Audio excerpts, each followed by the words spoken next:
আসসালামু আলাইকুম। জানিয়ে দিব এই মুহূর্তে হাতে পাওয়া সর্বশেষ ভয়ঙ্কর কিছু আন্তর্জাতিক আপডেট বাংলা সংবাদ। শুরুতেই থাকছে সংবাদ শিরোনাম। শুরুতেই জানিয়ে দেব ইরানের বিরুদ্ধে ইসরায়েলের সঙ্গে সৌদির গোপন তৎপরতার তথ্য ফাঁস। সর্বশেষ থাকছে গাজায় নির্বিচারে ক্ষুধার্ত মানুষের উপর গুলি, ঠিকাদারদের চাঞ্চল্যকর তথ্য। এতক্ষণ শুনছিলেন সংবাদ শিরোনাম, এবার বিস্তারিত। প্রিয় দর্শক, আপনি যদি এই চ্যানেলে নতুন হয়ে থাকেন, ভিডিওটি দেখতে দেখতে চ্যানেলটি সাবস্ক্রাইব করে আমাদের সাথেই থাকুন। ইরানের বিরুদ্ধে ইসরায়েলের সঙ্গে সৌদির গোপন তৎপরতার তথ্য ফাঁস। ইরানে ইসরায়েলের হামলার নিন্দা জানিয়েছে সৌদি আরব, তবে তথ্য বলছে দেশটি ইরানের বিরুদ্ধে ইসরায়েলের সঙ্গে গোপন তৎপরতা চালিয়ে গেছে। ইরানের সঙ্গে গোপন তৎপরতার তথ্য প্রকাশ করছে সংবাদ মাধ্যম ইসরায়েল হাইওম। সম্প্রতি সংবাদ মাধ্যমটির বরাতে প্রেস টিভির এক প্রতিবেদনে তথ্য জানানো হয়েছে। প্রতিবেদনে বলা হয়েছে, সৌদি আরব গোপনে ইসরায়েলের দিকে ছোড়া ইরানি ড্রোন প্রতিরোধের অংশ নিয়েছে। 12 দিনব্যাপী ইরান ইসরায়েলের যুদ্ধের সময় ইরান থেকে ছোড়া বহু ড্রোন ইরাক ও জর্ডানের আকাশসীমা পেরিয়ে ইসরায়েলের দিকে এগিয়ে যাচ্ছিল। তবে সৌদির বিমান বাহিনী হেলিকপ্টার পাঠিয়ে এসব ড্রোনকে আকাশেই ধ্বংস করে দিয়েছে, ফলে এসব ইসরায়েল পর্যন্ত পৌঁছাতে পারেনি। রিয়াদ আনুষ্ঠানিকভাবে এই প্রতিরোধে জড়িত থাকার বিষয়টি স্বীকার করেনি, বরং তারা ইরানের বিরুদ্ধে ইসরায়েলের আগ্রাসনের জন্য নিন্দা জানিয়েছিল।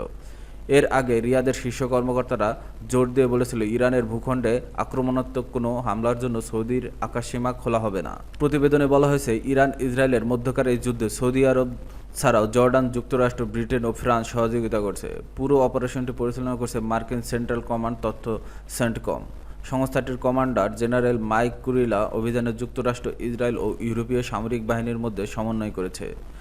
প্রেস টাইম জানিয়েছে, জর্ডান ইতিমধ্যে প্রকাশ্যে ড্রোন প্রতিহত করার তথ্য স্বীকার করেছে। ফ্রান্স বলেছে, তারা জর্ডান নিজেদের স্বার্থ রক্ষার জন্য এই অভিযানে অংশ নিয়েছে, তবে তারা ইসরায়েলের নাম এড়িয়ে গেছে।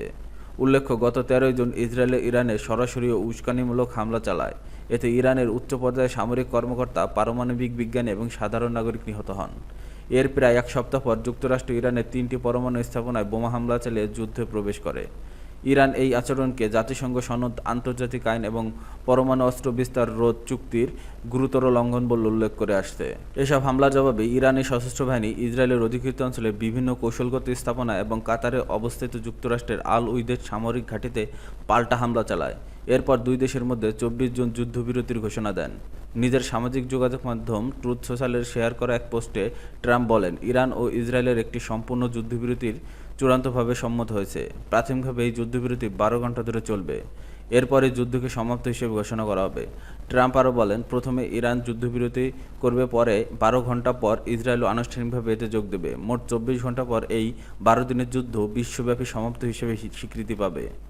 তিনি লেখেন, যুদ্ধবিরতির সময় দুপক্ষই শান্তিপূর্ণ ও সম্মানজনক আচরণ বজায় রাখবে। আমরা ধারণা নিচ্ছি সবকিছু পরিকল্পনা অনুযায়ী চলবে, যা অবশ্যই হবে। এজন্য আমি ইসরায়েল ও ইরানের উভয় দেশকে সাহস, ধৈর্য ও বুদ্ধিমত্তার জন্য অভিনন্দন জানাই। গাজায় নির্বিচারে ক্ষুধার্ত মানুষের উপর গুলি, ঠিকাদারদের চাঞ্চল্যকর তথ্য।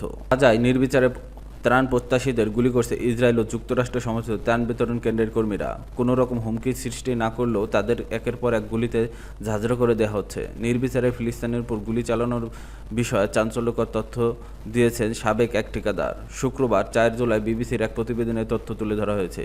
প্রতিবেদনে বলা হয়েছে, গাজায় বিতর্কিত ইসরায়েল মার্কিন সমর্থিত সহায়তা কেন্দ্র পরিচালনাকারী গাজা হিউম্যানিটেরিয়ান ফাউন্ডেশন এক সাবেক নিরাপত্তা ঠিকাদার বলেন, তিনি নিজ চোখে দেখেছেন কীভাবে সহকর্মীরা নিরীহ ক্ষুধার্ত ফিলিস্তিনিদের উপর বারবার গুলি চালিয়েছে। তিনি একে সাক্ষাৎকারে বিবিসিকে জানান, এসব মানুষ কোনো ধরনের হুমকি তৈরি করেনি, তবুও তাদের উপর চালানো হয় মেশিনগান থেকে গুলি। সাবেক এই কর্মী জানান, কয়েকজন নারী, শিশু ও বৃদ্ধ ধীরে ধীরে সরে যাওয়ার একবার একটি ওয়াচ টাওয়ার থেকে এক প্রহরী মেশিনগান দিয়ে গুলি চালান। তিনি বলেন, একজন ফিলিস্তিনি গুলি খেয়ে মাটিতে লুটিয়ে পড়েন। পাশের আরেক সহকর্মী মজা করে বলে, তুই সম্ভবত একটাকে লাগিয়ে দিয়েছিস, এরপর তোরা হেসে ওঠে। গাজা হিউম্যানিটেরিয়ান ফাউন্ডেশন এই অভিযোগকে মিথ্যা বলে দাবি করছে। তারা একটি বিবৃতি দিয়ে উল্লেখ করেছে, জিএইচএফ ত্রাণ বিতরণ কেন্দ্রে কখনোই কোনো বেসামরিক নাগরিকের উপর গুলি চালানো হয়নি। তবে সাবেক কমিটি দাবি করে, অভিযোগকে কর্তৃপক্ষ দুর্ভাগ্যজনক ঘটনা বলে উড়িয়ে দেয় এবং বলে লোকটা হয়তো ক্লান্ত হয়ে পড়ে গেছে বা হোঁচট খেয়ে পড়ে গেছে। জিএইচএফ মে মাসের শেষে গাজার দক্ষিণ ও মধ্য অঞ্চলে কয়েকটি কেন্দ্র থেকে সীমিত ত্রাণ বিতরণ শুরু করে। এর আগে ইসরায়েল 11 সপ্তাহ ধরে গাজায় সম্পূর্ণ অবরোধ আরোপ করে, যার ফলে কোনো খাদ্য সেখানে প্রবেশ করতে পারেনি। সংস্থাটির দাবি, অভিযোগকারী ব্যক্তি একজন অসন্তুষ্ট সাবেক কর্মী।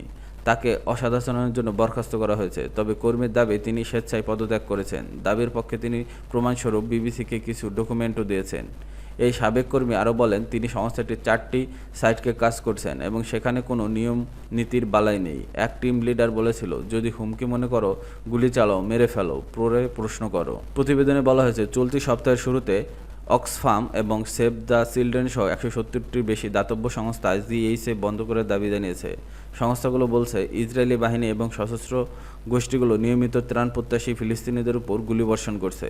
ইসরায়েল এই অভিযোগ অস্বীকার করছে। তারা বলছে, জিএইচএফের ব্যবস্থা হামাসের হস্তক্ষেপ ছাড়াই প্রয়োজনীয় মানুষের সরাসরি সহায়তা প্রদান করছে।